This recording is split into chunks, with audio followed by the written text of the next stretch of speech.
কিশোরগঞ্জের পাকন্দিয়া পৌরসভা উন্নয়নমূলক কাজে ব্যবহারের জন্য নির্মাণ করা হয়েছে একটি গ্যারেজ, কিন্তু বাইরে থেকে দেখলে মনে হবে বহুদিনের পরিত্যক্ত কোনো স্থাপনা। দরজায় ঝুলছে তালা, আর সেই তালার আড়ালে বন্দী কোটি টাকার সরকারি সম্পদ। যে ময়লা বহনকারী ট্রাক প্রতিদিন পৌর এলাকার বজ্র অপসারণে ব্যবহৃত হওয়ার কথা আর যে রোড রোলার উন্নয়ন কাজে ব্যবহারের কথা, সেগুলি দীর্ঘদিন ধরে পড়ে আছে অচল অবস্থায়। অভিযোগ রয়েছে গ্যারেজে থাকা ট্রাকের চাকা এবং রোড রোলারের গুরুত্বপূর্ণ যন্ত্রাংশ পর্যন্ত চুরি হয়ে গেছে।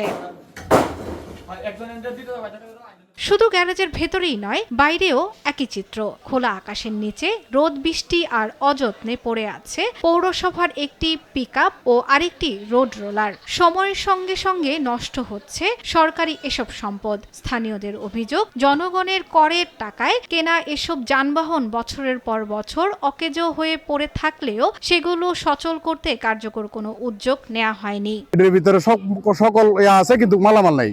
5 মাস খুলে নিয়ে গেছে। পৌরসভার দায়িত্ব যারা কর্মরত দায়িত্ব আছে, এরা দুইটা সঠিকভাবে তদন্ত নিত, খোঁজ খবর নিত, আমার মনে হয় এটা কিছুই হারাইল রইলে। যে ময়লা টানা যে পিক আপ ভ্যান, ওটার মনে হয় 6টা চাকা থাকে।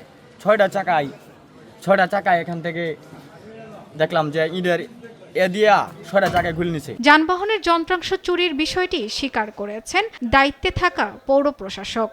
হওয়ার কারণটা এটা তো চুরি কেন হয়, এটার ওই কারণ কিভাবে বলবো বলেন? যেমন আমি একটা ময়লার গাড়ি আমার উপজেলা পরিষদের ভিতরে নিয়ে আসছি, রাখার জায়গা নাই বিধায় বাসার সামনে। চুরির ঘটনা হওয়ার পরে আমরা টুকটাক কিছু পার্টস মনে হয় নিয়ে গেছি, এটা আমি শুনেছি। পরে আমরা এটা তালাবদ্ধ অবস্থায় রাখছি। সরকারি সম্পদের এমন অব্যবস্থাপনা শুধু জনসেবাকেই ব্যাহত করছে না, বরং রক্ষণাবেক্ষণ ও জবাবদিহি নিয়েও তুলছে বড় প্রশ্ন। এখন দেখার বিষয়, দীর্ঘদিন ধরে অচল পড়ে থাকা এসব যানবাহন কবে আবার জনগণের সেবায় ফিরতে পারে। শর্মিলা কেয়া, নিউজ ডেস্ক, দেশ টিভি।